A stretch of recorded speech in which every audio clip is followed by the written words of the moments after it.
நாமக்கல்லிலிருந்து வருகின்ற பொழுதே டாஸ்மாக் கடைக்கு சென்று விட்டு வந்திருப்பார்கள். அரசினுடைய வருவாயை கூட்ட வேண்டும் என்பதற்காக அரசு இந்த நாட்டின் மீது பற்று கொண்ட காரணத்தினால், தேசப்பற்றினுடைய மிகுதியால் அரசுக்கு வருவாயை சேர்க்க வேண்டும் என்ற காரணத்திற்காக டாஸ்மாக் கடைக்கு உள்ளே சென்று விட்டு வந்திருப்பார்களோ, குடித்து விட்டு சென்றவர்களை வந்திருப்பவர்களைப் போல தெரிகிறதே. கொஞ்சம் வாகனத்தை வேகமாக விட்டு மறியுங்கள், நிறுத்துங்கள், இவர்களிடத்திலே உரிமம் இருக்கிறதா என்று கேட்கலாம், மது அருந்தி இருக்கிறார்களா என்று கேட்கலாம் என்று வாகனத்தை வேகமாக செலுத்த சொன்னேன். வாகனம் வேகமாக செலுத்தப்பட்டது. அவர்கள் இருவரும் நிறுத்தப்பட்டார்கள். நான் வாகனத்திலே அமர்ந்திருக்கிறேன். என்னுடைய உதவியாளர்கள் இறங்கி சோதிக்கிறார்கள், ஆய்வு செய்கிறார்கள்.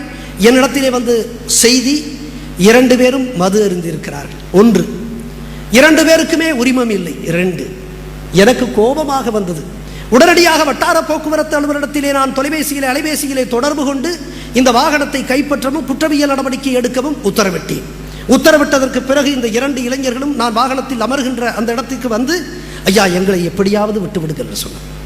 எனக்கு கோபம், எனக்கு அதிகமான கோபம். நீ சட்டத்திற்கு புறம்பாக உரிமம் இல்லாமல் நீ ஓட்டுகிறாய். 1, குடித்து விட்டு ஓட்டுகிறாய். இளைஞனே, உன்னுடைய உயிரைக்கும் பாதிக்கின்ற வகையில் நீ ஓட்டுவது மட்டுமல்ல, எதிரே வரக்கூடிய அப்பாவியையும் காலி செய்யக்கூடிய நிலையில் நீ வாகனத்தை ஓட்டுகிறாய்.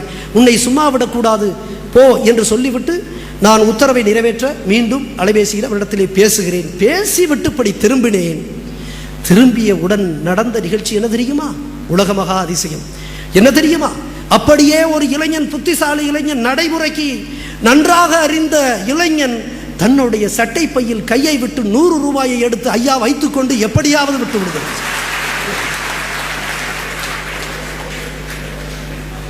நான் நொந்து வைத்தேன்.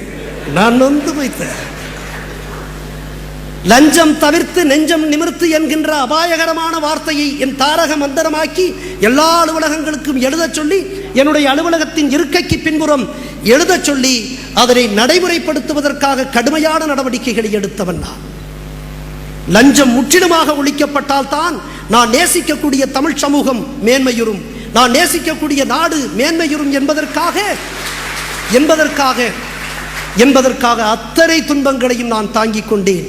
அந்த துன்பங்களோடு என்னோடு துணை வருபவர் என்னுடைய துணைவியார்.